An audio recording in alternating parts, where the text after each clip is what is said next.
கிறிஸ்து இயேசுவுக்குள் அன்பாய் அழைக்கப்பட்ட அன்புக்குரிய சகோதர சகோதரிகளே, நம்முடைய பிதாவாகிய தேவனுடைய ஒரு மகா பெரிய கிருபையினாலே நம்முடைய வாழ்நாளிலே மேலும் ஒரு நாளை நமக்கு கூட்டி கொடுத்து அதில் விசேஷமாக இந்த ஞாயிறு காலை ஆராதனையிலே நம்ம தேவனுடைய வசனங்களை தியானிக்க நமக்கு தேவன் ஒரு நல்ல கிருபை செய்திருக்கிறார். பிதாவாகிய தேவனுக்கு நம்முடைய அன்பு இரட்சகர் மூலம் துதிகளையும் ஸ்தோத்திரங்களையும் நாம் எடுத்துக்கொள்வோம். இன்றைய தியானத்திற்காக நாம் தெரிந்து கொண்ட தலைப்பு கர்த்தருடைய யுத்தம் என்கிற தலைப்பில் நம்ம சிறிது நேரம் சப்ஜெக்ட் பார்க்கலாம். அன்புக்குரிய சகோதர சகோதரிகளே, இந்த பாடத்தினுடைய நோக்கமே இப்போது நம்ம வாழ்ந்து கொண்டிருக்கிற இந்த கடைசி காலத்தில் நமக்கு நிறையா பிப்ளிக்கல் லாங்குவேஜில் சொல்லப்போனால் யுத்தம் ரொம்ப ஜாஸ்தி இருக்குது. ஸோ இந்த யுத்தம் அப்படிங்கிறது ஒரு போராட்டம் இல்லையா? இந்த போராட்டத்தில் நம்ம அநேக சந்தர்ப்பங்களில் தோற்று போயிட்டே இருக்கிறோம், தொடர்ந்து தோற்றுட்டே இருக்கிறோம். இதற்கு என்ன காரணம், அதிலிருந்து ஜெயிப்பதற்கு என்ன வழி அப்படிங்கிற ஒரு பாடம் தான் இப்போ நம்ம பார்க்க போகிறோம். அதில் விசேஷமாக அப்போஸ்தலனாகிய பவுல் தன்னுடைய மகன் அந்த மாதிரி இருக்கக்கூடிய தீமோத்தேயுவுக்கு ஒரு லெட்டர் எழுதும்போது அவர் என்ன அட்வைஸ் கொடுக்குறார் பாருங்கள். 1 தீமோத்தேயு 1:17 நித்தியமும் அழிவில்லாமையும் அதரிசனமான ராஜனுமாய் தாம் ஒருவரே ஞானமுள்ள தேவனுமாய் இருக்கிறவருக்கு கனமும் மகிமையும் சதா காலங்களிலும் உண்டாயிருப்பதாக. ஸோ இப்போ தேவனுடைய மகிமை குறித்து சொல்லிட்டு அடுத்த வசனமே கவனிங்க. குமாரனாகிய தீமோத்தேயுவே, உன்னை குறித்து முன் உண்டான தீர்க்க தரிசனங்களின்படியே பாருங்க. அப்போ தீமோத்தேயுக்கென்று ஒரு வாழ்க்கை ஒரு வாழ்க்கை இருக்குது, ஒரு ஊழியம் இருக்குது. அதை குறித்து ஏற்கனவே தீர்க்க தரிசனங்களின்படியே நீ அவைகளை முன்னிட்டு நல்ல போராட்டம் பண்ணும்படி இந்த கட்டளை உனக்கு ஒப்புவிக்கிறேன். நீ விசுவாசமும் நல் மனசாட்சியும் உடையவனாயிரு.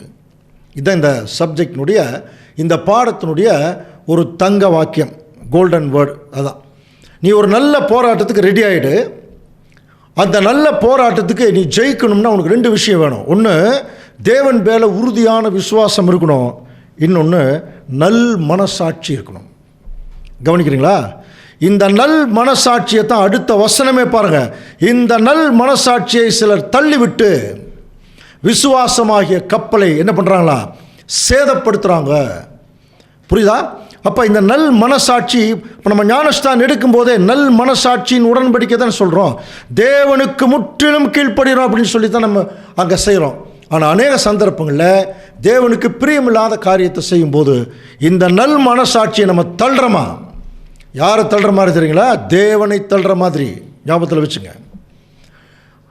அது மட்டும் இல்லை, விசுவாசமாகிய கப்பலையே சேதப்படுத்திடுறோம். நாமளும் கப்பலுக்குள் இருக்கிறோம், மற்றவங்களும் கப்பலுக்குள் இருப்பாங்க. இப்போ நம்ம இந்த நல் மனசாட்சி நம்மளை விட்டு போயிடுச்சுன்னா நம்மளும் சேதமாயிடுவோம், மற்றவங்களையும் இடர பண்ணுறோம் அநேக சந்தர்ப்பங்களில். அது ஒரு போராட்டம்ங்கிறார். அந்த போராட்டம் சாதாரண போராட்டம் இல்லை அன்புக்குரிய சகோதர சகோதரர்களே, தொடர்ச்சியான ஒரு போராட்டம். இன்றைக்கி சபையில் வர்றவங்க உட்கார்றாங்க, ஆராதனை முடியுது, எல்லாம் அவங்க வேலையை பார்த்துட்டு போயிடுறாங்க. அடுத்த வாரம் வர்றாங்க, ஆராதனை முடியுது, போகிறாங்க. இப்படியே ஒரு வகுப்பாக இருந்துட்டுருக்குறாங்க. ஸோ இவர்களுக்கு போராட்டம்ங்கிறதே கிடையாது. உலக பிரகாரமான ஜாலியாக போய் எல்லாம் பண்ணிவிட்டு அப்புறம் அடுத்த வாரம் இருக்கிறது. ஸோ இவர்களுக்கு போராட்டம் வராது. போராட்டம் யாருக்கு வரும்னா, சத்தியத்தில் நடக்கணும், அதில் நிற்கணும், தேவனுக்கு பிரியமாக நடக்கணும்னு நினைக்கிறாங்க பாருங்கள், அவர்களுக்கு தொடர்ச்சியான போராட்டம் இருந்துகிட்டே இருக்கும். கவனிக்கிறீங்களா? தொடர்ச்சியான போராட்டம். அப்போது ஏதோ ஒரு மாதத்துக்கு ஒரு தடவை ஒரு போராட்டம் வருது, அதுக்கப்புறம் ஒரு 6 மாதம் கழித்து வருது, அப்புறம் 1 இயர் கழித்து வருது, அப்புறம் ஒரு 5 வருஷம் கழித்து வருது. இப்படி ஒரு கேப் இருந்துன்னு வைங்களேன், கொஞ்சம் ஜமாளிக்கலாம். ஒரு தேவனுடைய பிள்ளைகள் சத்தியத்தில் நல்லா வளரும்போது தொடர்ச்சியாக அவங்களுக்கு போராட்டம் அவங்களுக்கு சோர்வு வரத்தானே செய்யும். இந்த சோர்வு வரும் இல்லையா? அந்த சோர்வு யாருக்கெல்லாம் வருதோ அவர்கள் முதல்ல என்ன திங்க் பண்ணணும்னா, நம்ம எங்கே இருக்கிறோம் தெரியுமா? நம்ம உண்மையான கடவுளுக்கு கீழ்ப்படுகிறோம்னா நாம் எங்கே இருக்கிறோம் தெரியுங்களா? இதைத்தான் 91ஆம் சங்கீதம் சொல்லுது. உன்னதமானவருடைய மறைவில் இருக்கிறவன் சர்வ வல்லவருடைய நிழலில் தங்குவான். தொடர்ச்சியாக போராட்டத்தில் ஈடுபடக்கூடிய பிள்ளைகள், அவர்கள் ஒரே ஆறுதலான வசனம்னா, நீங்கள் மரித்தீர்கள், உங்கள் ஜீவன் கிறிஸ்து இயேசுவுக்குள் தேவனுக்குள்ளே மறைஞ்சிருக்குன்னு கொலோசியருக்கு பவுல் எழுதினார். அப்போது நம்ம உண்மையாக கடவுளுக்கு இருக்கணும்னு விரும்பிட்டோம்னு வைங்களேன், நம்முடைய ஜீவன் எதுக்குள்ள? கிறிஸ்துவுக்குள்ள, கிறிஸ்து தேவனுக்குள்ள. இதைத்தான் உன்னதமானவருடைய மறைவில் இருக்கிறவன். இந்த வசனத்துக்கு நிறைய விளக்கம் நம்ம பார்த்துட்டோம். ஆண்டவர் இயேசு கிறிஸ்துடைய மறைவில் நம்ம இருக்கணுமா. அப்புறம் சர்வ வல்லவருடைய நிழலுக்குள்ளே நம்ம வந்துடுறோம். அப்படி இருக்கும்போது இந்த தொடர் போராட்டங்களில் நமக்கு என்னென்ன பிரச்சனை வரும்? நான் கர்த்தரை நோக்கி நீரை அடைக்கலம் என் கோட்டை என் தேவன் நான் நம்பி இருக்கிறவன் என்று சொல்லுவேன். இது தனியாக ஒரு சப்ஜெக்டாகவே ஏற்கனவே பார்த்துருக்குறோம் அன்புக்குரிய சகோதர சொல்லி. அதனால் இந்த சப்ஜெக்ட் நம்ம விளக்கமாக பார்க்க போகிறதில்ல. பட் இந்த பாடத்துக்கு இந்த வசனங்கள் நமக்கு ரொம்ப பிரயோஜனமாக இருக்கு. அவர் உன்னை வேடனுடைய கண்ணிக்கும், அப்போது நிறைய கண்ணி வைப்பாங்க, பாழாக்கும் கொள்ளை நோய் அவதூறு பேசுவாங்க. அவர் இப்படியெல்லாம் இருக்கும்போது அவர் தம்முடைய சிறகுகளால் உன்னை மூடுவார், அவர் சட்டுகளின் கீழே அடைக்கலம் புகுவாய், அவருடைய சத்தியம் உனக்கு பரிசையும் கேடகமா. நீ சத்தியத்தில் மட்டும் நில்லு, அது உனக்கு கேடகமாக இருக்குங்கிறார். யாரும் நம்மளை என்ன செய்ய முடியாது, நம்மளை கீழே தள்ள முடியாது. இரவில் உண்டாகும் பயங்கரம், பகலில் பறக்கும் அம்பு, இருளில் நடமாடும் கொள்ளை நோய், மத்தியானத்தில் பாழாக்கும் சங்காரத்துக்கும் நீ பயப்பட வேண்டாம். இதுக்கெல்லாம் விளக்கம் நமக்கு தெரியும். ஆனால் அடுத்த வசனம் தான் இந்த சப்ஜெக்டுக்கு ரொம்ப முக்கியம். உன் பக்கத்தில் 1000 பேரும் உன் வலதுபுறத்தில் 10,000 பேரும் விழுந்தாலும் அது உன்னை அணுகாது. கவனிக்கிறீங்களா அன்புக்குரிய சகோதர சகோதரி? இது ஒரு மேத்தமேட்டிக்கல் ஒரு விஷயத்தை தேவன் நமக்கு புரிய வைக்கணும்னு நினைக்கிறார். விசேஷமாக கடைசி காலத்தில் வாழ்ந்து கொண்டிருக்கிற தேவனுடைய பிள்ளைகள் இப்போ எத்தனை பேர் விழுவாங்க தெரியுங்களா? 11,000 பேர் விழுவாங்களா? அதில் ஒருத்தர் நினைச்சு நிற்பாங்க. நீங்கள் உலகமெங்கும் வேதமானவருடைய கணக்கு எடுத்து பாருங்கள். ஒரு 25,000, ஒரு 30,000, ஒரு 1,00,000 இருக்கட்டுமே. 1,00,000 இருந்தால் கூட 10 பேர் தான். கவனிக்கிறீங்களா? அப்படின்னா நம்முடைய நிலைமை என்னன்னு பாருங்கள். இந்த சத்தியம், இந்த அழைப்பு சாதாரணமாக எல்லாம் அப்படித்தாங்க. சத்தியத்துக்குள்ளே வரும்போது ரொம்ப ஆர்வத்தில் வர்றோம். காலம் போக போக மறுபடியும் உலகத்துக்குள்ளேயே போய் நம்ம அழைத்த அழைப்பு மேன்மை எல்லாமே போயிடுதுங்க. அப்படியே போயிடுறாங்க எல்லாமே வெளியே. ஒரு உணர்வு இல்லை, தேவனை தேடக்கூடிய உணர்வு இல்லை, தெய்வ பயம் இல்லை. அப்படி ஒரு சூழ்நிலைக்குள்ளே போகும்போது 11,000 பேர் விழுகிறாங்களாம். இந்த 11,000 பேர்த்தில் ஒருத்தரா நீ இருப்ப அப்படின்னு சொல்லி உண்மையாக தேவனிடத்தில் வேலை செய்கிறாங்க பாருங்கள். அவங்ககிட்ட தேவன் சொல்கிறார், அவங்களுக்கு எவ்வளோ பெரிய பிரச்சனை வந்தாலும், எவ்வளோ அவமானம் வந்தாலும், கவனிக்கிறீங்களா, அசைக்க முடியாது அவர்களை. அவங்களுடைய விசுவாசத்தை அசைக்க முடியாது, அவருடைய ஊழியத்தை கெடுக்க முடியாது. என்னென்னவோ பண்ணி பார்ப்பாங்க, ஒன்றுமே பண்ண முடியாது. ஏன் தெரியுங்களா? அவர்கள் தேவனுடைய இயேசு கிறிஸ்துவுக்குள் இருக்கிறவங்க. உன்னதமானுடைய மறைவிலும் சர்வ வல்லவருடைய நிழலும் தங்குவார்கள். அப்போ இப்படி இருக்கிறவர்கள் இந்த போராட்டத்தில் எப்படி ஜெயிக்கணும்? சில நேரத்தில் இப்படி உண்மையாக இருக்கிறவங்களுக்கே நிறைய போராட்டம், உண்மையாக இருக்கிறவங்களுக்கு தான் போராட்டம் அதிகமாக வரும். அப்படி இருக்கிற சூழ்நிலையில் நம்ம எந்த மாதிரி ஒரு மனநிலையோட இந்த போராட்டத்தை எதிர்கொள்ள வேணும்? முதல்ல என்ன தெரிஞ்சுக்கணும்னா, இப்போ நமக்கு வந்திருக்கிற போராட்டம் நமக்கு இல்லைன்னு புரிஞ்சுக்கணுமா. ஆண்டவரே சொன்னார், உலகம் உங்களை பகைக்கிறதுக்கு முன்னால் யாரை பகைச்சிருச்சு? என்ன பகைச்சிருச்சு. என்ன பகைச்சிட்டா என் பிதாவை பகைச்சிட்டு. அப்போ போராட்டம் யாரோடது? அவரோடது. இஸ்ரேல் ஜனங்களுக்கு சொன்னார், பெரிய பிரளயம் வந்தால் நீ ஒன்றும் பண்ண வேண்டாம், சும்மா இருங்க என்னார், அமைதியாக இருங்க. யுத்தம் கர்த்தருடையது, அதான் என்னுடைய முக்கியமான நோக்கம் இல்லையா? அப்போ யுத்தம் கர்த்தருடையது. இப்போ இதில் ஒரு போராட்டத்தில் தன்னை விட மிகப்பெரிய பலசாலி இஸ்ரேலுடைய இராணுவமே கதிகலங்கி போய் நிற்குது. ஒருத்தர் தோற்றத்தை பார்த்து பயந்து நடுங்கிறாங்க எல்லாருமே. இப்போ யாருன்னு நமக்கு புரியும் இல்லையா? தாவீது, கோலியாத், 2 சப்ஜெக்ட் பார்த்துருக்கோம். தாவீது கோலியாத் பாடமே. அதில் பெலிஸ்தியர் யுத்தம் பண்ணுறதுக்கு நிற்கிறாங்க. அங்கே முன்னாடி போய் கோலியாத் நிற்கிறார். அவர் எவ்வளோ ஹைட்டு, அவர் ஏறக்குறைய 100 கிலோ ஆயுதங்களை தன்னுடைய தலையிலிருந்து கால் வரைக்கும் அவர் போட்டிருக்கார். இப்படி ஒரு சூழ்நிலையில் இருக்கும்போது அந்த சாதாரண ஆடு மேய்க்கிற தாவீது எப்படி அவரை மேற்கொண்டார்? சொல்லுங்க பார்க்கலாம். எப்படி மேற்கொண்டார்னா, தேவன் மேலே அவர் அபரிவிதமான ஒரு விசுவாசம் வச்சுருந்தாராம். அதனால தான் 1 சாமுவேல் 17ஆம் அதிகாரம் 45ஆம் வசனத்தில் அதற்கு தாவீது பெலிஸ்தீனை நோக்கி என்ன சொல்கிறார் பாருங்க. நீ பட்டயத்தோடும் ஈட்டியோடும் கேடகத்தோடும் என்னிடத்தில் வருகிறாய். அவனே ஒரு பெரிய வீரன், யார் அவனை ஜெயிக்க முடியாது. ஆனால் அவன் எதை நம்பி வர்றான் பாருங்க, தலையிலிருந்து கால் வரைக்கும் அந்த கவசம் போட்டுட்டு வரான். ஆனால் இங்கே தாவீது ஒன்றுமே இல்லை, கையில் ஒன்றுமே இல்லை. ஒரு அடைப்பு பை, கூழாங்கல், அந்த ஸ்லிங்கு, கவன், ஒரு குச்சி, இவ்வளோதான். ஆனால் அவன் பாருங்கள், அவ்வளோ பெரிய வீரன், அத்தனை போட்டு வர்றான். நானும் நீ நிந்தித்த இஸ்ரேலுடைய இராணுவங்களின் தேவனாகிய சேனைகளுடைய கர்த்தரின் நாமத்திலே உன்னிடத்தில் வர்றேன், எனக்கு அவருடைய பேர் போதுன்னார். அவர் போதும். எப்படிப்பட்ட விசுவாசம் பாருங்கள். அவ்வளோ பெரிய வீரன், இந்த இராணுவமே பயப்படுற ஒரு சூழ்நிலையில் ஒரு சிங்கிள் ஒரு என்ன சொல்லலாம், ஒரு வாலிபன் அப்படி வந்து முன்னால் நின்று தைரியமாக முன்னால் நிற்கிறான்னா அவனுக்குள்ள தலையிலிருந்து கால் வரைக்கும் விசுவாசம் இறங்கியிருந்தான். எங்கள் அப்பா, நான் வணங்குகிற தேவன் எவ்வளோ பெரிய வல்லமை உள்ளவர் தெரியுமா, நீ என்ன கவசம் போட்டு வந்தாலும் உன்னை ஒரே அடியில் கீழே தள்ளுறேன் என்கிற மாதிரி. காரணம் என்ன, அவர் என்ன விசுவாச்சார்னா, அவருடைய கையை நம்பியோ, அவருடைய ஸ்லிங்கு கவனை நம்பியோ, கவன் கல்லை நம்பியோ, குச்சியை நம்பியோ வரல. அவர் அந்த யுத்தத்துக்கு வரல. அவர் என்ன சொல்றார் பாருங்க, 1 சாமுவேல் 17ஆம் அதிகாரம் 47ஆம் வசனம். கர்த்தர் பட்டயத்தினாலும் ஈட்டினாலும் ரட்சிக்கிறவர் அல்ல என்று இந்த ஜன கூட்டமெல்லாம் அறிந்து கொள்ளும். பாருங்க, கர்த்தர் எதை வச்சு ஜெயிக்க போறதில்ல, பட்டயத்தினாலும் ஈட்டினாலும் ரட்சிக்கிறவர் அல்ல. ஜனக்கூட்டம் எல்லாம் எப்படி அறிந்து கொள்ளணும், யுத்தம் கர்த்தருடையது. எவ்வளோ கான்ஃபிடென்ட்டாக சொல்கிறவர், அவர் உங்களை எங்கள் கையில் ஒப்படைப்பார். என்ன மாதிரி ஒரு விசுவாசம் பார். சாதாரண ஒரு ஆள் நின்றுட்டு சேனைகளின் கர்த்தருடைய உங்களுடைய பேர்லேயே நான் உன்னோட சேனைக்குள்ளே பாஞ்சிருவேன்னு ஒரு பாட்டு பாடியிருக்கேன். உங்கள் பேரை வச்சுக்கிட்டு ஒரு மகா பெரிய சேனைக்குள்ளேயே நான் பாஞ்சிருவேன் அப்படின்னா, அன்றைக்கு தாவீதுக்கு இருந்த அந்த விசுவாசம் இன்றைக்கி நமக்கு இருக்கணும். நம்ம பாருங்கள், இன்றைக்கி நமக்கு வருகிற போராட்டங்கள் எல்லாம் நம்முடைய கெப்பாசிட்டிக்கு மீறின போராட்டமாக தான் இருக்குது. பெரிய பெரிய ஜாம்பவான்களுக்கு ஆப்போசிட்டில் நிற்க வேண்டியதாக இருக்குது. நான் சொல்கிறது யார் தெரியுங்களா, ஜாம்பவான்கள்ங்கிறது அதாவது இந்த உலகத் தலைவர்கள், அவங்கெல்லாம் தேவனுடைய பார்வையில் ஒன்றுமே இல்லை. சத்தியத்தில் பெருசாக வழி நடத்துகிறாங்க பாருங்கள், அவங்ககிட்ட இருந்து தப்பிக்கிறது ரொம்ப கஷ்டமாக இருக்குது. புரியுதுங்களா? அப்போது இவர்களெல்லாம் நம்ம கண்ணுக்கு முன்னாடி நின்று நம்மளை கீழே தள்ளி நம்மை ஆகாதென்று தள்ளக்கூடிய நிலைமைக்குள்ளே வரும்போது, இந்த போராட்டத்தில் திருச்சபையின் பிள்ளைகள் எப்படி நிற்கணும்னா, தாவீது மாதிரி நிற்கணும், தனியாக நிற்கணும். தாவீது வாங்க எங்களோட 50 பேர் 100 பேர் எங்க கூட சண்டைக்கு கூட வாங்கினாலாம் கூட்டிகிட்டு போனாரா?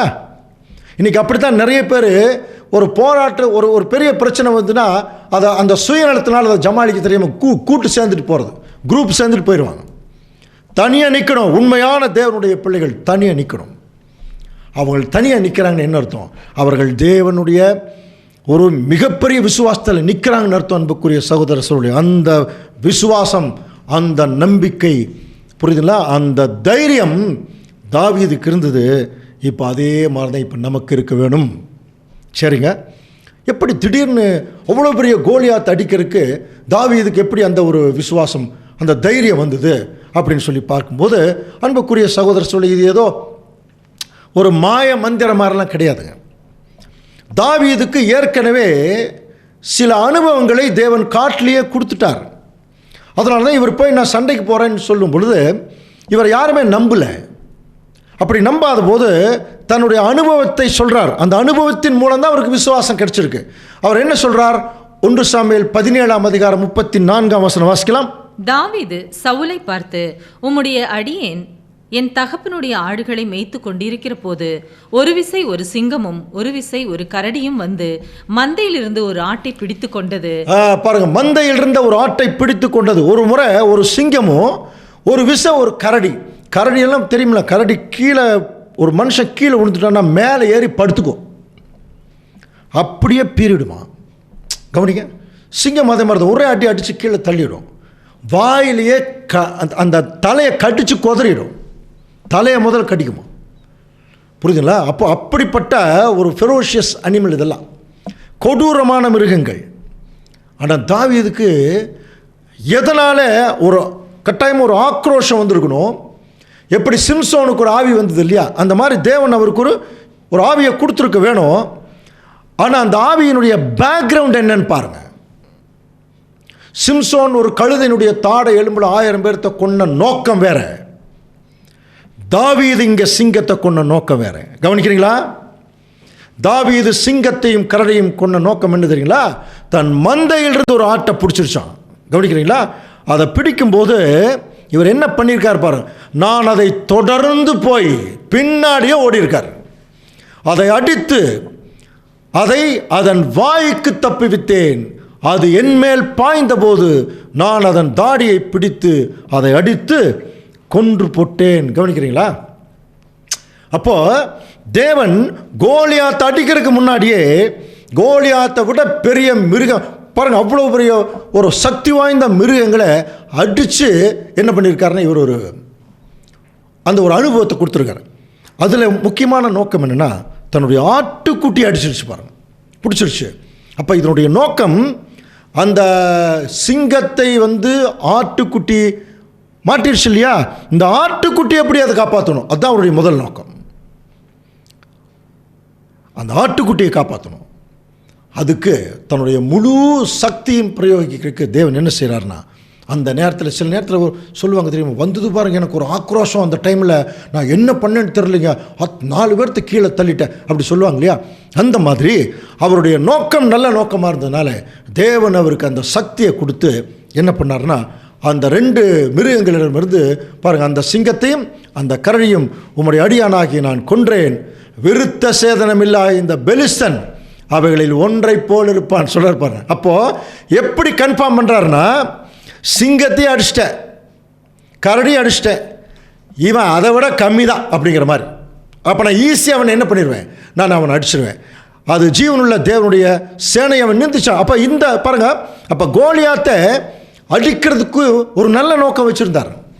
ஏதோ ஒரு ஜெயிச்சுட்டு, அதாவது 2 நாடுகளுக்கு இடையில் சண்டை, தன்னுடைய அண்ணன்மார்கள் அந்த நாடு அங்கே இருக்காங்க, அதனால் நம்ம போய் சண்டை போடுறேங்கிற அர்த்தம் இல்லை. அவருக்கு அந்த அந்த ஒரு மகா பெரிய வைராக்கியம் எப்படி வந்துச்சுன்னா, தேவனுடைய சேனைகளை அவன் நிந்திக்கிறான். அது யார் நிந்திக்கிற மாதிரி? தேவனையே நிந்திக்கிற மாதிரி. அன்புக்குரிய சகோதர சகோதரி, அந்த நாள் தான் அவருக்கு அந்த வைராக்கியம். எப்பப்பவெல்லாம் தேவனுடைய பிள்ளைகளுக்கு வைராக்கியம் வருதோ கவனிங்க, அப்போவெல்லாம் ஒரு அபரிவிதமான சக்தி இருக்குமா தேவனுடைய பிள்ளைகளுக்குள்ள. யாருக்கும் பயப்பட மாட்டாங்க, சாவுக்கே பயப்பட மாட்டாங்க, முன்னாடி போய் இப்படி நிற்பாங்களாம்.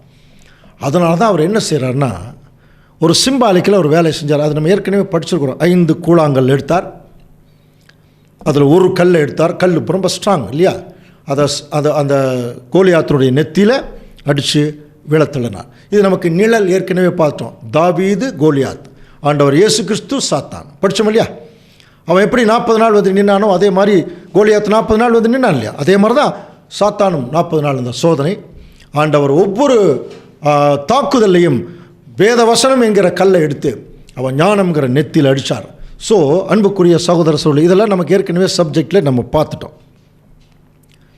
ஆனால் கிறிஸ்து அன்னைக்கு சாத்தானை ஜெயிச்சதில் ஒரு நுணுக்கம் இருக்குது. கவனிங்க, எப்படி சொல்லலாம் அப்படின்னா, இயேசு கிறிஸ்து சாத்தானை அந்த தாக்குதலை ஜெயிக்கும்போது, உன் தேவனாய கர்த்தரை பரீட்சை பாராதிருப்பாயாக என்று எழுதியிருக்கிறதே, உன் தேவனாய கர்த்தர் ஒருவருக்கே ஆராதனை செய்வாயாக என்று எழுதியிருக்கிறதே, மனுஷன் அப்பத்தினால் மாத்திரமல்ல தேவனுடைய வாயிலிருந்து பிறக்கிற வார்த்தையினாலும் பிழைப்பான் என்று எழுதியிருக்கிறது.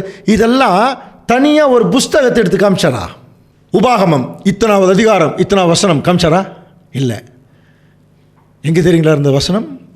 உள்ள ஃபர்ஸ்ட் பைபிள் ஸ்டூடெண்ட் யார் தெரியுமா?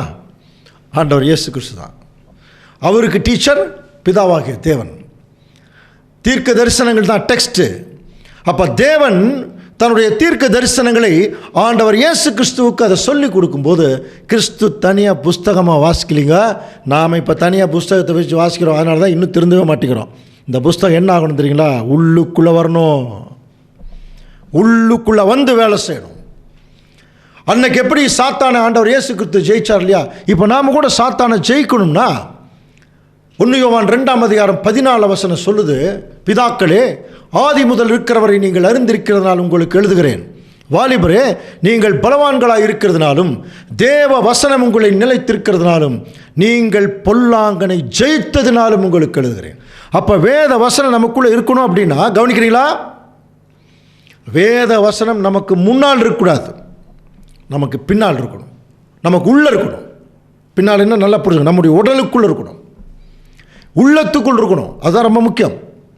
ஸோ இதை குறித்து அப்போஸ்தலனாகிய பவுல் கொரிந்து பட்டணத்துக்கு எழுதும்போது பாருங்கள், 2 கொரிந்தியர் 3ஆம் அதிகாரம் 2ஆம் வசனம், எங்கள் இருதயங்களில் எழுதப்பட்டும் சகல மனுஷராலும் அறிந்து வாசிக்கப்பட்டும் இருக்கிற எங்கள் நிருபம் நீங்கள் தானே. பாருங்க, நம்மளை வாசிக்கிற மாதிரி நம்முடைய வாழ்க்கை இருக்கணுங்கிறார். அப்போ எங்கள் நிருபம் நீங்கள் தானே. அப்போ அன்புக்குரிய சகோதர சகோதரி, அன்னைக்கு எவ்வளோ ஒரு மிகப்பெரிய விசுவாசம் இருந்திருந்தா 5 கூழாங்கல்ல எடுத்துகிட்டு போய் அடிச்சிருப்பார் இல்லையா? இந்த 5 தான் அங்கே கோலியாத்தும் அவனுடைய அந்த ஃபேமிலி முழுவதும் விழுந்தது. கவனிக்கிறீங்களா? கோலியாத்து தலை, கோலியாத்து விழுந்துட்டார். அதுக்கப்புறம் தாவீதுடைய போர் சேவகர்கள் மிச்சம் 4 பேர், கோலியாத்துக்கு பின்னாடி பிறந்த 4 பேர்த்து அவர்கள் கொன்றார்கள். அது சாத்தானுடைய ஃபேமிலிக்கு அடையாளமாக இருக்குது. ஸோ டோட்டல் ஃபேமிலிக்கும் விழுகிறதுக்கு இந்த 5 தான் காரணம். இந்த 5 எப்படி இருக்கணும் அப்படின்னா, கவனிக்க, இப்போ இப்போ தேவனுடைய பிள்ளைகள் நம்ம இந்த சத்தியங்கள் எல்லாம் உள்ளே போகும்போது நாம் என்னவா இருந்தோம் அப்படின்னா வேத மாணவர்களாக இருந்தோம். கவனிக்கிறீங்களா? இதை மட்டும் கொஞ்சம் கவனிங்க. வேத மாணவர்களாக இருந்தோம். வேத மாணவர்களாக இருக்கிற வரைக்கும் ஜெயிக்க முடியாது.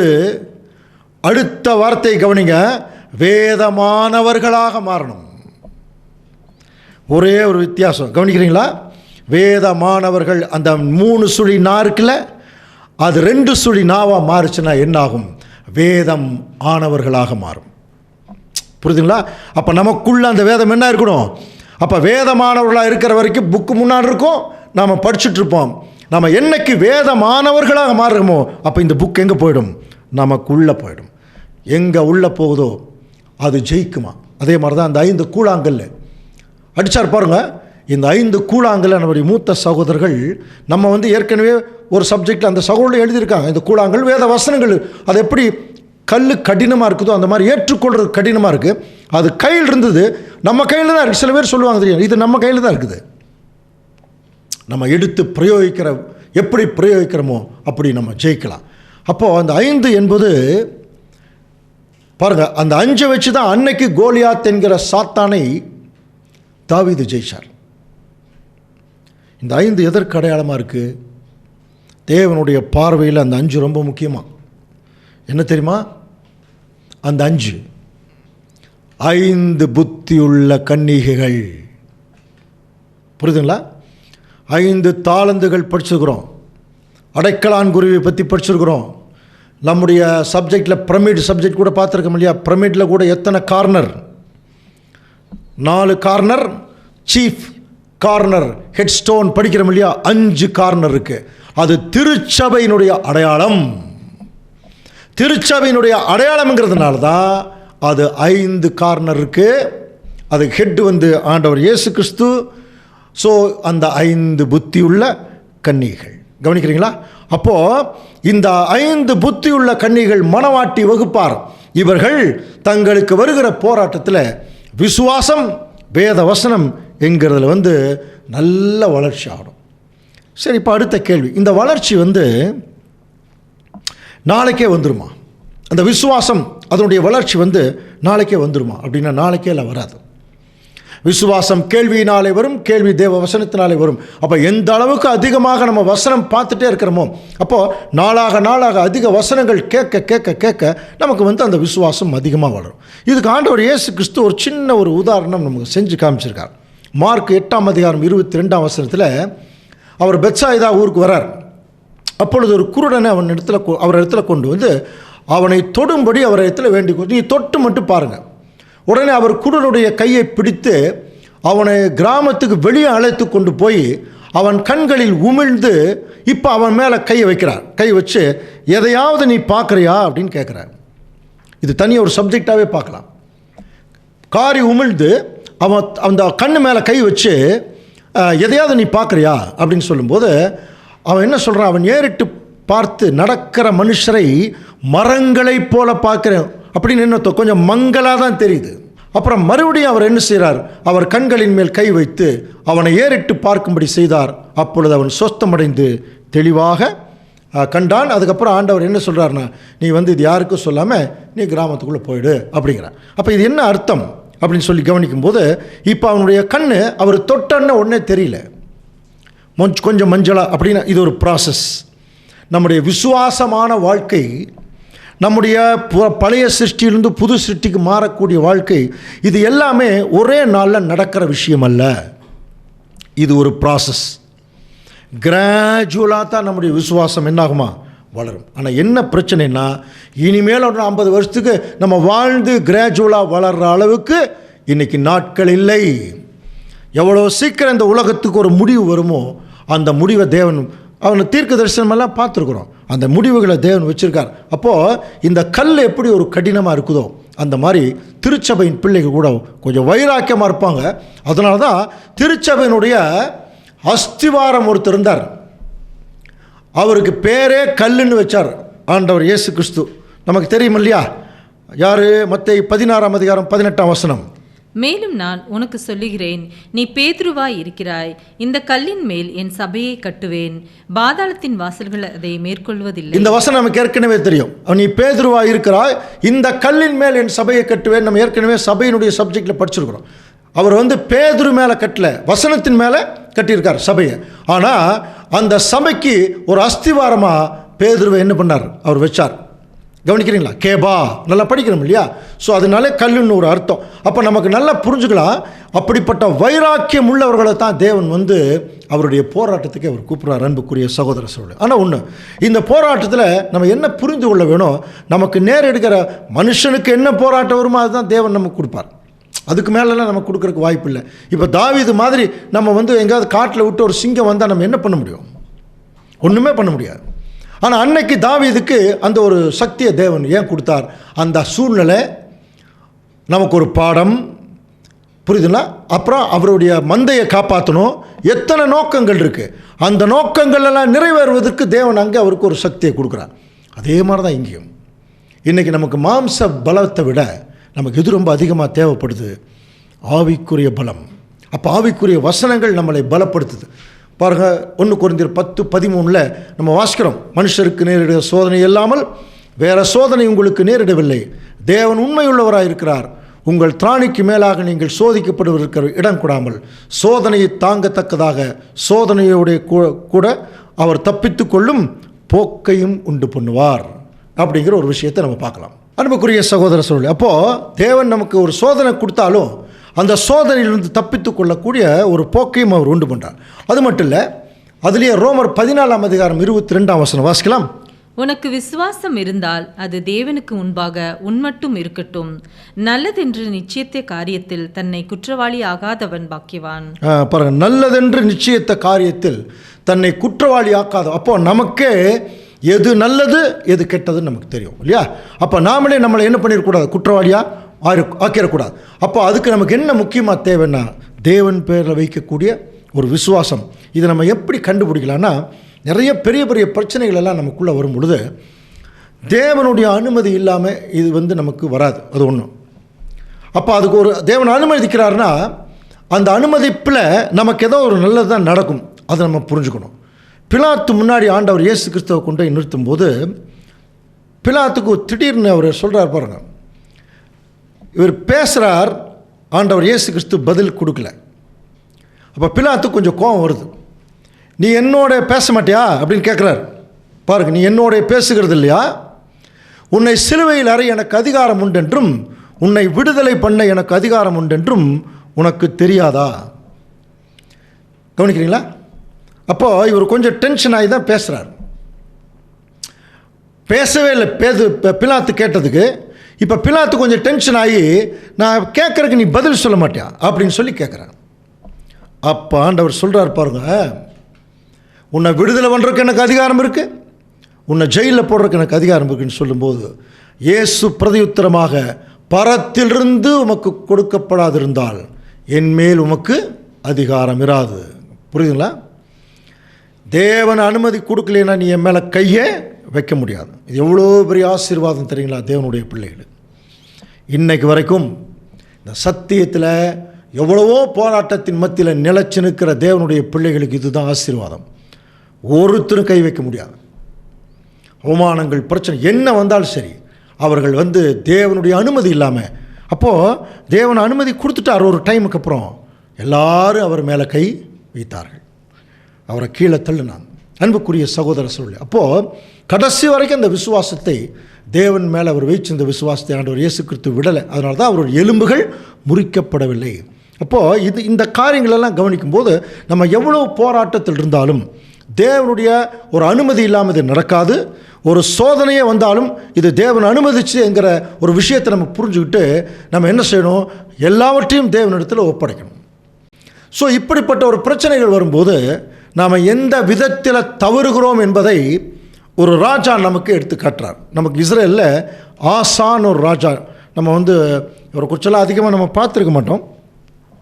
3வது ராஜா யூதாவில் வரார். ஸோ இவர் பார்த்திங்கன்னா ஸ்டார்டிங்கில் எப்படி இருந்திருக்கார் அப்படின்னு பார்க்கும்போது 2 நாளாகமம் 14ஆம் அதிகாரம் 1ஆம் வசனம், இதில் ஆசா அப்படிங்கிற அவர் ராஜா வரார். அவர் எப்படி இருக்கிறார்னா, ஆசா தன் தேவனாய கர்த்தரின் பார்வைக்கு நன்மையும் செம்மையுமானதை செய்தான். வந்தோடனே சில உண்மையான ராஜாக்கள் எல்லாம் செய்வாங்க இல்லையா, தாவீது செய்த மாதிரி. அதனால தான் தாவீதை அவங்க என்ன பண்ணுவாங்கன்னா கோட் பண்ணுவாங்க. அந்நிய தேவர்களின் பலிபீடங்கள் மேடைகளை அகற்றி சிலைகளை உடைத்து விக்கிரக தோப்புகளை எல்லாம் வெட்டி தங்கள் பிதாக்களின் தேவனாகிய கர்த்தரை தேடவும் நியாயப்பிரமாணத்தின்படியும் கற்பனையின்படியும் செய்யவும் யூதாவுக்கு இவர் என்ன செய்கிறார், கற்பித்து யூதாவுடைய எல்லா பட்டணங்களையும் இருந்த மேடைகளையும் விக்கிரகங்களையும் அகற்றினான். அவனுக்கு முன்பாக ராஜ்யம் எப்படி இருந்ததுன்னா அமைதியாக இருந்ததான். ஸோ இப்போ அவர் அமைதியாக இருக்கும்போது கம்ஃபர்டபுளாக ஆட்சி பண்ணிகிட்ருக்கார். கர்த்தர் அவனுக்கு இளைப்பாறுதலை கட்டளையிட்டதுனால அந்த வருஷங்களில் அவனுக்கு விரோதமாக யுத்தமே இல்லை. தேசம் அமெரிக்கா இருந்தபடினால யூதாவில் அரணான பட்டணங்கள் எல்லாம் அவர் கட்டி அவர் யூதாவை நோக்கி சொல்கிறார், தேசம் நமக்கு முன்பாக அமர்ந்திருக்கையில் நாம் இந்த பட்டணங்களை கட்டி மறுபடியும் எக்ஸ்ட்ரா அதை என்ன பண்ணலாம், ரெனிவேட் பண்ணலாம். அவைகளுக்கு அலங்கங்கள் கோபுரங்கள் வாசல்கள் உண்டு பண்ணி தாழ்பால்கள் எல்லாம் போட்டு நல்லா பலப்படுத்தலாம். நம்முடைய தேவனாகிய கர்த்தரை தேடின போது சுற்றிலும் நமக்கு இளைப்பாறுதலை கட்டளையிட்டார் என்றான். அப்படியே கட்டினார்கள். அவர்களுக்கு காரியம் என்னாச்சு, வாய்த்தது. இவ்வளவு வரைக்கும் நல்லா இருக்கு இல்லையா? அடுத்தது பாருங்க. யூதாவிலே பரிசையும் ஈட்டியும் பிடித்திருக்கிற 3 லட்சம் பேர், கொஞ்சம் கவனிங்க, 3 லட்சம் பேர் அவனுடைய சேனையில் இப்போ ரெடியாக இருக்காங்க. திடீர்னு என்ன ஆயிடுச்சுன்னா 2 நாளாகமும் 14ஆம் அதிகாரம் 9ஆம் வசனம் வாசிக்கலாம். அவர்களுக்கு விரோதமாக எத்தியோப்பியனாகிய சேரா 10 லட்சம் பேர்கள் சேர்ந்த சேனையோடும் 300 ரதங்களோடும் புறப்பட்டு, இப்போ இவங்க கிட்ட எவ்வளோ இருக்கு? 3 லட்சம். ஆசா கிட்ட இருக்கக்கூடிய படை வீரர்களுடைய எண்ணிக்கை 3 லட்சம். எந்த போரும் இல்லை, அமைதியாக இருக்காங்க. திடீர்னு பார்த்தீங்கன்னா எத்தியோப்பியாவிலிருந்து ஒருத்தர் வர்றான், சேரா 10 லட்சம் பேர்த்த கூட்டிகிட்டு வரான் சண்டைக்கு. கவனிங்க, இப்போ என்ன நடக்குது? இப்போது இவர் 10 லட்சம் பேர்த்த ஜெயிக்க முடியுமான்னா முடியாது. ஆனால் இவருடைய நல்ல குணம் அந்த டைமில் எப்படி வெளிப்படுது? அப்பொழுது ஆசா அவனுக்கு விரோதமாக எதிர்பட்டு புறப்பட்டான் அப்படின்னு சொல்லி எல்லா அணிவகுத்து நிற்கிறாங்க. ஆசா பாருங்கள் 11ஆம் வசனம், தன் தேவனாகிய கர்த்தரை நோக்கி, கர்த்தாவே, பலமுள்ளவனாகிலும் பலனற்றவனாக்காகிலும் உதவி செய்கிறது உமக்கு லேசான. நீ யாருக்கு எப்படி வேணாலும் உதவி செய்வீங்க. எங்கள் தேவனாய கர்த்தாவே, எங்களுக்கு துணை நில்லும். உம்மை சார்ந்து உமது நாமத்தில் ஏராளமாக இந்த கூட்டத்திற்கு எதிராக வந்தோம். கர்த்தாவே, நீர் எங்கள் தேவன். மனுஷன் உம்மை மேற்கொள்ள விடாதே. மனுஷன் உம்மை, அந்த வார்த்தை கவனிக்கிறீங்களா? இந்த சப்ஜெக்டினுடைய தலைப்பு என்ன? கர்த்தருடைய யுத்தம். ஆசா இதை கரெக்டாக அண்டர்ஸ்டாண்ட் பண்ணியிருக்கார். இந்த இடத்துல அவங்க வந்திருக்கிறது எனக்கு விரோதமாக இல்லை. நான் 3 லட்சம் வச்சுருக்கேன், அவன் 10 லட்சம் வச்சுருக்கான். அவன் எனக்கு விரோதமாக வரல, உங்களுக்கு விரோதமாக வந்திருக்கான். உங்கள் யுத்தம். அவனை மேற்கொள்ள விடாதேயும் அப்படின்னு சொல்லும்போது, அப்பொழுது கர்த்தர் எத்தியோப்பியரை ஆசாவுக்கு முன்பாக முறியடித்ததினால் எத்தியோப்பியர் என்னானாங்க? ஓடிட்டாங்க. கவனிக்கிறீங்களா? இது ஃபஸ்ட்டு பார்ட். தேவனை முற்றிலும் நம்பி போனார். தேவன் என்ன பண்ணார்னா அங்கே ஒரு மிகப்பெரிய ஜெயத்தை கொடுத்தார். எப்படி? இங்கே 3 லட்சம், அங்கே 10 லட்சம். நீ எவ்வளவு அதிகமாக வேணா வா. தேவன் நினைச்சார்னா அவரால் முறியடிக்க முடியும். இப்போ யாருக்கு கெப்பாசிட்டி இருக்குது? இப்போது ஆசா முற்றிலும் தேவனுக்கு ஒப்பு கொடுத்துட்டார். என்ன அண்டர்ஸ்டாண்ட் பண்ணிட்டார்னா, இந்த போர் என்னுடையதல்ல, இது உங்களோடது. அங்கே ஜெயிப்பு வந்துருச்சு. இதே ஆசா கொஞ்ச நாள் கழித்து எப்படி பேக் அடிக்கிறார் பாருங்கள். 2 நாளாகும் 16ஆம் அதிகாரம் 1ஆம் வசனம், ஆசா அரசாண்ட 36ஆம் வருஷத்திலே இஸ்ரேலின் ராஜாவாகிய பாஷா யூதாவுக்கு விரோதமாக வந்து ஒருவரும் யூதாவின் ராஜாவாகிய ஆசாவினிடத்தில் போக்கும் வரத்துமாய் இராதபடிக்கு ராமாவை கட்டி ஒரு பெரிய பட்டணத்தையே அங்கே முன்னாடி வந்து வச்சு கட்டுறாங்க. ஆசாவுக்கு விரோதமாக இப்போ கொஞ்ச நாள் கழித்து பாஷான்னு ஒருத்தன் வர்றான். அவன் வந்து என்ன பண்ணுறான்னா, ஆசா ராஜாவுக்கு விரோதமாக சண்டைக்கு வரும்போது இப்போ ஆசா என்ன பண்ணியிருக்கணும்? ஏற்கனவே சேரான்னு ஒருத்தன் வந்தான் இல்லையா, 10 லட்சம் பேர்த்த கூட்டிகிட்டு. அப்போ இவர் போய் தேவனிடத்தில் மன்றாடி ஜெபம் பண்ணி, ரொம்ப லேசான காரியம் உங்களுக்கு, நீங்கள் பார்த்துங்க, யுத்தம் உங்களுடையதுன்னு சொன்னார் இல்லையா. இதே அந்த ஆசா இப்போ என்ன பண்ணியிருக்கணும்? தேவனிடத்தில் போயிருக்கணும். தேவனே, அந்த சேரா மாதிரியே இந்த பாஷா வந்திருக்கான், இப்போவும் உங்களுடைய தான் யுத்தம், நீங்கள் தயவுசெய்து நீங்கள் பார்த்துங்கன்னு சொல்லியிருக்கணும் இல்லையா. இவன் என்ன பண்ணான் தெரியுங்களா? இவன் வந்து அப்பொழுது ஆசா கர்த்தருடைய ஆலயத்தில் ராஜாவின் அரண்மனையில் உள்ள பொக்கிஷங்களில் உள்ள வெள்ளி பொண்ணு எடுத்து தமஸ்குவில் வாசம் பண்ணுகிற பெனாதத் என்னும் சீரியாவின் ராஜாவிடத்தில் ஆள் அனுப்புகிறான். எதுக்கு தெரியுங்களா? சப்போர்ட்டுக்கு. இப்போ சொல்லுங்கள், இப்போ என்ன நடந்தது? தேவன் மேலே விசுவாசம் வச்ச அந்த ராஜா நாளாக நாளாக நாளாக நாளாக இவன் பாருங்கள், அந்த சுகபோகத்தில் வாழும்போது இப்போ தேவன் மேலே இருக்கிற விசுவாசம் போயிடுச்சு. அவன் 10 லட்சம் பேர் வந்தபோது கூட இவன் பயப்படல. ஆனால் பாருங்கள், இந்த ராஜா ஒரு சாதாரணமாக 10 லட்சம் பேர்னால நமக்கு சொல்லப்படல. ஆனால் அவன் என்ன பண்ணியிருக்கணும்? தைரியமாக தேவனிடத்தில் போயிருக்கணும். ஏன் தேவனிடத்தில் போகலை? பின்வாங்கிட்டான். தேவனிடத்தில் போகிறதுக்கு பதிலாக யார்கிட்ட போகிறான் பாருங்க? யாரோ ஒரு புறஜாதி ராஜா கிட்ட போகிறான். போய் பொன்னும் பொருள் எல்லாம் அவனுக்கு கொடுக்குறான். இந்த பொன்னும் பொருள் யாருக்கு? தேவன் இஸ்ரேல் ஜனங்களுக்கு கொடுத்தது, அவங்களுக்கு பயன்படுத்த கொடுத்தது. தன்னுடைய பிரயாசங்களை எல்லாம், கடவுள் கொடுத்த பிரயாசங்களை யாரோ ஒருத்தனுக்கு கொண்டு போய் செலவு பண்ணிட்டுருக்கான் இந்த ராஜா. எவ்வளோ மோசமான ராஜா பாருங்க. அப்போ என்ன நடக்குது? எனக்கும் ஓகே, என் தகப்பனுக்கும் உடன்படிக்கை உண்டே. எவ்வளோ ஒரு டயலாக் பேசுகிறேன் பாரு. நம்மளாம் ரொம்ப நாளைக்கு முன்னாடி ரொம்ப எல்லாம் நெருங்கி இருக்கிறோம். இதோ வெள்ளியும் பொண்ணும் உனக்கு அனுப்பினேன், இஸ்ரேலின் ராஜாவாகிய பாஷா என்னை விட்டு விலகி போகும்படி நீர் வந்து அவனோட செய்த உடன்படிக்கைக்கு என்ன பண்ணுங்க? தள்ளி போகும் அப்படின்னு சொல்லி பெனாதத்துக்கு என்ன செய்கிறான்? சப்போர்ட் தரலாம். அப்போது கவனிங்க, அங்கே ஒரு ஞான திருஷ்டிக்காரன் ஒருத்தர் இருக்கிறார். அப்படின்னா தீர்க்க தரிசனம் சொல்கிறவர். 2 நாளாகும் 16:7 பாருங்க. அக்காலத்திலே ஞான திருஷ்டிக்காரனாகிய அனானி யூதாவின் ராஜாவாகிய ஆசாவின் இடத்துல வந்து அவனை நோக்கி இப்போ பாருங்க அச்சுறுத்துறார். நீர் உம்முடைய தேவனாய கர்த்தரை சார்ந்து கொள்ளாமல் நீ என்ன பண்ணியிருக்கணும்? யாரை திருப்திப்படுத்தியிருக்கணும்? நீ தேவனாய கர்த்தரை சார்ந்து கொள்ளாமல் சீரியாவின் ராஜாவை நீ சார்ந்து கொண்டபடினாலே சீரியா ராஜா வந்து என்ன ஆயிடுச்சு, போயிடுச்சுன்னு சொல்லி இப்போ மிகுந்த ஏராளமான ரதங்களும் குதிரை வீரரும் எத்தியோப்பியரும் எல்லாம் வந்துட்டாங்கல்லவா. நீ கர்த்தரை சார்ந்து கொண்ட போதோவெனில் அவர்களை உமது கையில் ஒப்பு கொடுத்தாரே. நல்லா புரிஞ்சுக்கோ, இந்த வசனம் ஆசாவுக்கு மட்டும் இல்லை, நமக்கு. கவனிங்க, நமக்கும் தான். என்ன சொல்கிறார் பாருங்க, 2 நாளாகும் 16:9 வாசிக்கலாம். தம்மை பற்றி உத்தம இருதயத்தோடு இருக்கிறவர்களுக்கு தம்முடைய வல்லமையை விளங்க பண்ணுவாராம். இது அப்படியே ஆப்போசிட்டாக திங்க் பண்ணி பாருங்க. தம்மை பற்றி உத்தமம் அல்லாத இருதயத்தோடு இருக்கிறவங்களுக்கு எதையுமே விளங்க பண்ண மாட்டார். எதுவுமே விளங்காதுன்னு அர்த்தம். கவனிக்கிறீங்களா? சத்தியத்துக்குள்ளே வந்த தேவனுடைய பிள்ளைகள் நல்லா புரிஞ்சுக்கலாம். நம்ம சத்தியத்துக்குள்ளே வந்து தேவனுக்கென்று நம்மளை அர்ப்பணிச்சதுக்கப்புறம் தேவனை திருப்திப்படுத்துகிற வாழ்க்கை தான் இருக்கணும். நம்முடைய மாம்ச இச்சைகளை நிறைவேற்றுறது, சுயநலமாக வாழ்கிறது, இப்படியே நம்ம தொடர்ந்து போயிட்டு இருக்கும்போது சில நேரத்தில் அது வரும். அப்புறம் நம்ம சரி பண்ணிக்கணும். அதிலேயே தொடர்ந்து இருந்துடக்கூடாது. அப்படி நம்ம தொடர்ந்து வாழ்ந்து கொண்டு இருக்கும்போது என்ன ஆயிடும் தெரியுங்களா? அந்த உத்தம இருதயம் நம்மளை விட்டு போயிடும். என்ன முயற்சி பண்ணாலும் அது விளங்கவே விளங்காது. நீங்கள் வேணா எழுதி வச்சுங்க. நம்ம என்னென்னவோ முயற்சிகள் பண்ணுவோம், இதை பண்ணலாம், அதை பண்ணலாம், அதை செய்யலாம், இதை செய்யலாம், உலக பிரகாரமாக செய்யலாம், எதுவுமே விளங்காதுங்க. ஆனால் உண்மையாக இருக்கிறவங்களுக்கு என்ன தெரியுங்களா? பைபிள் ஒரு வசனம் படிச்சிருக்கீங்களா? என்ன வசனம்? அவன் செய்வதெல்லாம் வாய்க்கும். வசனம் பாருங்க. இரவும் பகலும் கர்த்தருடைய வேதத்திலேயே தியானமாயிருக்கிற மனுஷன் பாக்கியவான், அவன் செய்வதெல்லாம் வாய்க்கும். ஏன்?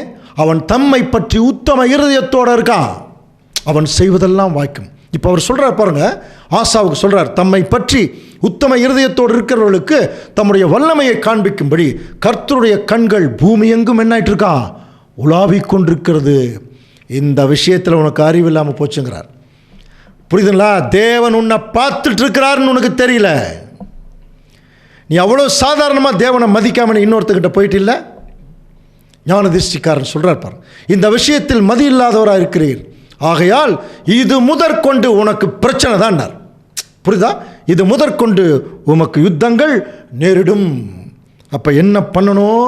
தேவனுடைய பிள்ளைகள் தொடக்கத்தில் என்ன விசுவாசத்தில் தேவனோட இருந்தோமோ, தொடக்கத்தில் தேவனை திருப்திப்படுத்துவதற்கு அவருடைய ஊழியத்தில் எப்படி உற்சாகமாக இருந்தோமோ அது கடைசி வரைக்கும் இருக்கணும். அது கடைசி வரைக்கும் இருக்கும்போது சப்ஜெக்டினுடைய தலைப்பில் பார்த்த முடியாது, தொடர் போராட்டம். இந்த தொடர் போராட்டம் நமக்கு இருந்துட்டு தான் இருக்கும். ஆனால் இந்த போராட்டத்தில் தேவன் நமக்கு என்ன செய்கிறார்? உள்ளங்கையில் வச்சு அவர் தாங்கிறவராக இருக்கார். ஏன்னா நம்மளை பார்க்குறாரா பாருங்கள். கர்த்தருடைய கண்கள் பூமி எங்கும் உலாவிக் கொண்டிருக்கிறது. இப்போ என்னாச்சுன்னா, ஆசா கடைசி காலங்களில் என்ன பண்ணிட்டார்னா, தேவனை திருப்திப்படுத்தாமல் யாரோ ஒரு புறஜாதி ராஜாவை திருப்திப்படுத்துறதுக்கு போய் தன்னுடைய உடைமைகள் எல்லாம் அவங்களுக்கு செலவு பண்ணிட்டார். கடைசியில் என்னாச்சு தெரியுங்களா? அதை நிமித்தம் ஆசா இப்போ ஒருத்தர் போய் சொல்கிறாரு, ஞானதிசிக்காரன் போய் சொல்கிறாரு. எதுக்கு சொல்கிறார்? நல்லதுக்கு தானே. நீ தவறு பண்ணிகிட்ருக்க, நீ கடவுளுக்கு விரோதமாக செய்கிற அப்படின்னு நீ ஒரு நல்லது சொல்லும்போது ஆசா என்ன பண்ணியிருக்கணும்? அப்படியா தாவீது அப்படி, அதனால தான் நல்ல ராஜா. அப்படியா நான் போய் சொன்னோன்னு கேட்டார். ஐயோ நான் தப்பு பண்ணிட்டேன். அந்த உணர்வு இருக்குது பார்த்தீங்களா? நிறைய பேருக்கு அந்த உணர்வே இல்லை. நம்ம தவறு செய்துட்ருக்குறோம். இதை நிமித்தம் நிறைய பிரச்சனைகள் வருது, நிறைய பேருக்கு இடர்கள் வருது. இதெல்லாம் அந்த எண்ணமே இருக்காதா நிறைய பேருக்கு? ஆசா ஞானதிசிக்காரன் மேலே சினம் கொண்டு கடும் கோபம் உண்டு. அப்போ ஒரு நல்லது சொல்கிறவங்க சொல்கிறதையும் கேட்கறதில்ல. கேட்காம என்ன பண்ணிட்டார்னா அவரையும் கொண்டு சிறை வச்சிட்டார். கடைசியில் என்ன ஆச்சு என்று சொல்லி கவனிக்கும்போது பாருங்கள், ஆசா அரசாண்ட 39ஆம் வருஷத்திலே தன் கால்களிலே வியாதி கண்டு அவன் நோவு மிகவும் உக்கரமாக இருந்தது. கவனிக்கிறீங்களா? பயங்கர உக்கரமான நோவுக்குள்ளே அவர் வந்துட்டாரான். அவன் தன் வியாதியிலும் கர்த்தரை அல்ல, அவன் பரிகாரிகளையே மறுபடியும் தேடிட்டு இருக்கிறான். பாருங்க எவ்வளோ மோசமான ராஜா பாருங்க. அப்போ கூட யாரை தேடி இருக்கலாம்? தேவனை தேடி இருக்கலாம், ஆனால் தேடல. ஸோ இந்த போராட்டத்தில் நம்ம சப்ஜெக்டில் என்ன பார்க்குறோம்? அப்போது இப்படிப்பட்ட ஒரு போராட்டம் வரும்போது நம்ம முற்றிலும் தேவனை அண்டி இருக்கிறவர்களாக இருக்கணும், தேவனை தேடுவர்களாக இருக்கணும். அது ஒரு குறிப்பிட்ட காலம் இருந்துட்டு அப்புறம் கொஞ்ச நாள் கழித்து நம்ம மறுபடியும் உலகத்தோடு உள்ட்டி போகக்கூடிய சூழ்நிலைக்குள்ளே வந்துடக்கூடாது. அதுக்கு தான் தேவன் இந்த இந்த வார்த்தைகள் எல்லாம் நமக்கு கொடுக்குறார். அடுத்தது பார்த்திங்கன்னா, யூதாவில் முக்கியமான இன்னொரு ராஜாவை பற்றி நமக்கு பார்க்கலாம். நமக்கு தெரியும் இல்லையா? சாலமோன் ராஜாவுக்கு பிறகு 10 கோத்திரம் 2 கோத்திரம் பிரிஞ்சிருச்சு. அதில் 10 கோத்திரம் சமாரியா தலைநகராக போயிட்டாங்க, 2 கோத்திரம் ஜெருசலேம் வந்துருச்சு. சாலமோனுக்கு அப்புறம் சாலமோனுடைய மகன் ரெகோபயாம் 2 கோத்திரத்துக்கு ராஜாவாயிட்டார். யெரொபெயாம் 10 கோத்திரத்துக்கு ராஜாவாயிட்டார். ஸோ இது நமக்கு நல்லா தெரியும். இப்போது இந்த ரெகோபயாம் இருக்கார் இல்லையா, அவர் தான் சாலமோனுடைய மகன். இவரை சாலமோனுக்கு அப்புறம் ராஜாவாக்கும்படி எல்லாரும் வர்றாங்க. 2 நாளாகவும் 10ஆம் அதிகாரம் 1ஆம் வசனம் வாசிக்கலாம். ரெகோபயாமை ராஜாவாக்கும்படி இஸ்ரேல் எல்லாரும் சீகேமுக்கு வந்திருந்தபடியால் அவனும் சீகேமுக்கு போனான். இப்போ பாருங்க, ரெகோபயாமை ராஜாவாக்குறதுக்கு எல்லாரும் வந்துட்டாங்க. அப்போ ராஜாவை ஆகிய சாலமோனை விட்டு ஓடி போய் எகிப்தில் இருந்த நேபாத்தின் குமாரனாய யெரொபெயாம், அவன் தான் படைத்தலைவன். தெரியும் இல்லையா? யெரொபெயாம் பற்றி ஏற்கனவே வேற ஒரு சப்ஜெக்ட் படிச்சிருக்கிறோம், தேவனுடைய மனுஷன் பார்த்துருக்கோம். அவன் கேட்டபோது அவன் எகிப்திலிருந்து அவன் திரும்பி வரான். திரும்பி ஆள் அனுப்பி அவனை அழைப்பித்தார்கள். பின்பு ரெகோபெயாமும் இஸ்ரேல் அனைத்தும் எல்லா ஜனங்களும் இப்போ ரெகோபெயாமை நோக்கி என்ன சொல்கிறாங்க? 2 நாளாகவும் 10ஆம் அதிகாரம் 4ஆம் வசனம். உம்முடைய தகப்பன் பாரமான நுகத்தை எங்கள் மேல் வைத்தார். இப்பொழுது நீர் உம்முடைய தகப்பன் சுமத்தின கடின வேலையையும் அவர் எங்கள் மேல் வைத்த பாரமான நுகத்தையும் லகுவாக்கும், அப்பொழுது உம்மை சேவிப்போம் என்றார். பாருங்க, இப்போ என்ன சொல்கிறாருன்னா, பாரமான நுகத்தை உங்கள் தகப்பன் நீங்கள் மேலே வச்சுட்டாரு. இப்போ நீங்கள் என்ன பண்ணுங்கள்? அந்த நுகத்தை எல்லாம் சரி பண்ணுங்கள், லகுவாக்க, கம்மி பண்ணுங்கள். அப்போ நாங்கள் உங்களை நீங்கள் சொல்கிறபடி கேட்குறோம், உங்களை ராஜாவை ஏற்றுக்கிறோம். அப்போது இவர் 3 நாள் டைம் கேட்குறார். நீங்கள் 3 நாள் பின்னாடி திரும்பி வாங்க. அப்போ நான் இப்போ சொல்கிறேன்னு சொல்லிவிட்டு இப்போ 3 நாள் கழித்து என்ன ஆகுது? 2 நாளாகவும் 10ஆம் அதிகாரம் 6ஆம் வசனம்.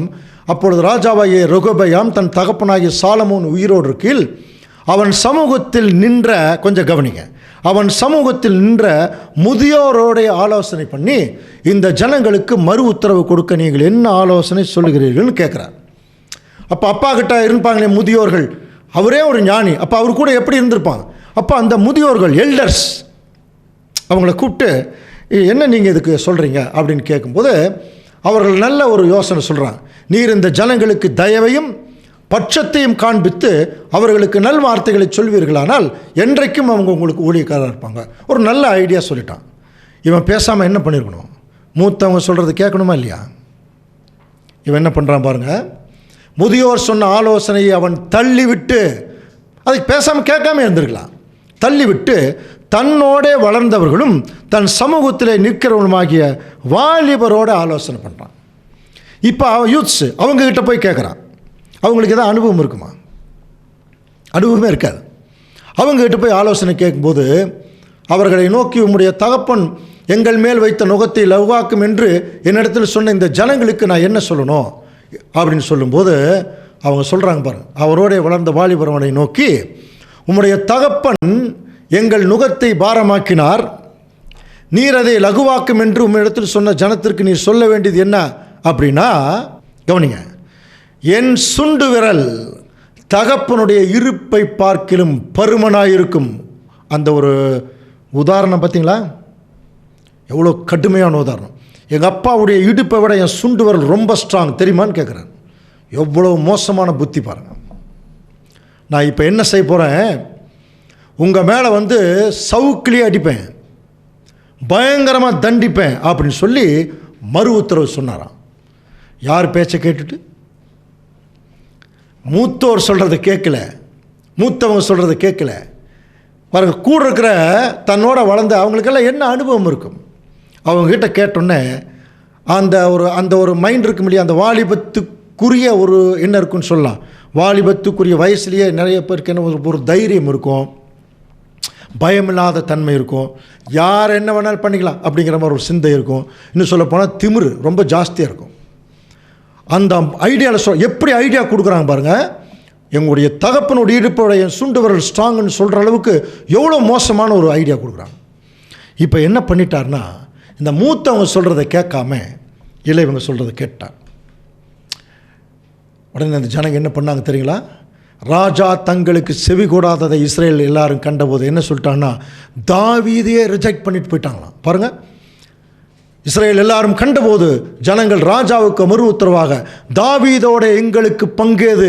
யார் பேரை கெடுத்துட்டார் பாருங்க. இவர் தாவீது ஒட்டுமொத்த சமஸ்த ஜனங்களை ஒன்று சேர்த்தினார், அன்பு காட்டினார், பிரியம் பாசம் காட்டினார், தேவனிடத்தில் பக்தி வைராக்கிய காட்டினார் இல்லையா?